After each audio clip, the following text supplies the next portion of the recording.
Good morning, Extreme Disciples. Today I want to start off by sharing a story with you, a true story, someone that I went to undergrad school with. During her, in between her junior and senior year, during her internship, this girl, a classmate of mine, went out to this major city, and part of her internship is she would stay up late at night and walk the streets with the prostitutes. And we think that sounds kind of extreme, and we know it is, and obviously I don't think we would ever consider that as a ministry that any of us would want to take on. And of course, for her purpose, it was to reach those that people wouldn't normally be reaching, or those that wouldn't be up during the day to even be seen in church. But her desire was to go out and be with the people that needed to have Christ in their life. And this is one of those things I kind of see it as being her being the lady of the evening to the lady of the evenings, which will kind of segue into what we're talking about today. And 1 Corinthians 9:19 through 23, Paul writes, "Though I am free and belong to no man, I make myself a slave to everyone to win as many as possible. To the Jews I became like a Jew to win the Jews. To those under the law I became like one under the law, though I myself am not under the law, so as to win those under the law. To those not having the law I became like one not having the law, though I am not free from God's law, but am under Christ's law, so as to win those not having the law. To the weak I became weak to win the weak. I have become all things to all men, so that by all possible means I might save some. I do all this for the sake of the gospel, that I may share in its blessings."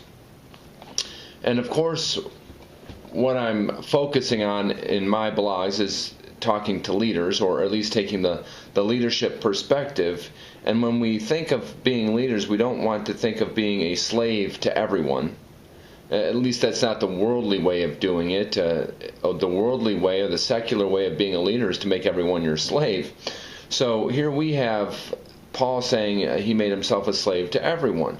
Well, how can we be an effective leader but still make ourselves slave to everyone? That seems kind of an extreme proposition, if you will.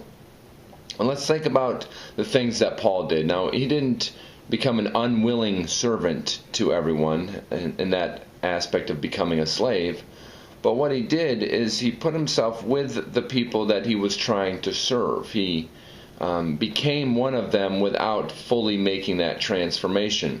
And we say the first one, he became like a Jew to win the Jews. Well, that was easy, right? I mean, Paul was a Jew. I mean, he was the Jew of the Jews. So for him to say, "I became a Jew to win the Jews," wasn't that much of a stretch. Although he did understand that when he became a Christian, certain things weren't required of him anymore that were required of him when he was a Jew. So what would he do that was becoming like a Jew to win the Jews? Well, he still went to the synagogues. That's where he reached the Jews. He still required certain things of certain people to not be stumbling blocks to those that they were trying to witness to. So if Paul was going to a place that was a Jewish custom was present, he would participate in that Jewish custom, not for the sake of salvation, but so he wouldn't be a stumbling block. So he understood what it meant to not become someone, but still be with them. And I don't think that we can say he says he became like a Jew. So that wasn't really that much of a stretch for him. And there's things that we can do that aren't that much of a stretch for us. I like to think I'm a sports fan. So even as a leader, I can still be a sports fan, and I can still mingle with the people that are maybe doing fantasy football or whatnot, whatever it is, to still get to know them or to be part of that group or gathering that they're having. And actually, one extreme thing that I think would be for even a leader to do, Christian leaders, this is where I'm going to put this, a Christian leader, is to go to the places where maybe they hang out at night. As a sports fan, I would say, we have a sports restaurant. Someone would say it's a sports bar in town, but it serves food. I guess you would say it's a sports bar because there's big TVs and there's banners, but if you take down the banners and the big TVs, it's just like an Applebee's or a TGI Fridays. But say you go there on a Wednesday night and you get the all-you-can-eat wings, because who's going to pass that up, right? And you watch a baseball game. You don't drink. You drink what you would normally drink at any other restaurant, sweet tea or Coke. But then you're mingling with these sports fans that you have something in common with. And yeah, someone's going to see you walking out of the bar, and I'm going to cover that in a different blog. But, you know, while you're in there, you're ministering or becoming friends with people that you normally wouldn't be able to, because that's where they gather. So I think becoming a sports fan to the sports fans is one way of becoming all things to, by doing all things to all men, so that by all possible means you might save some. Think of some situation that you can say, well, you know what?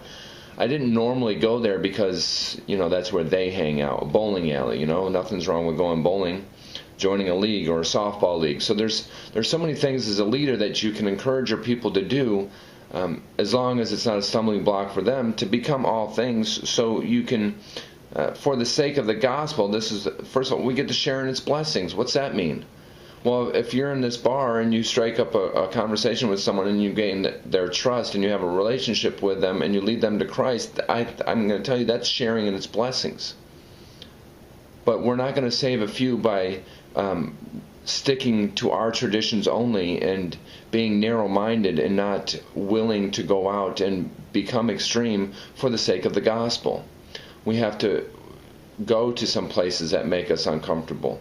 Not participate in the activities, but be with the people that are, so we can find out what's hurting them and show them that there's a better way to live, and that better way is through Christ. Well, I hope this has encouraged you to go and be at least something different for someone different for the sake of the gospel. God bless.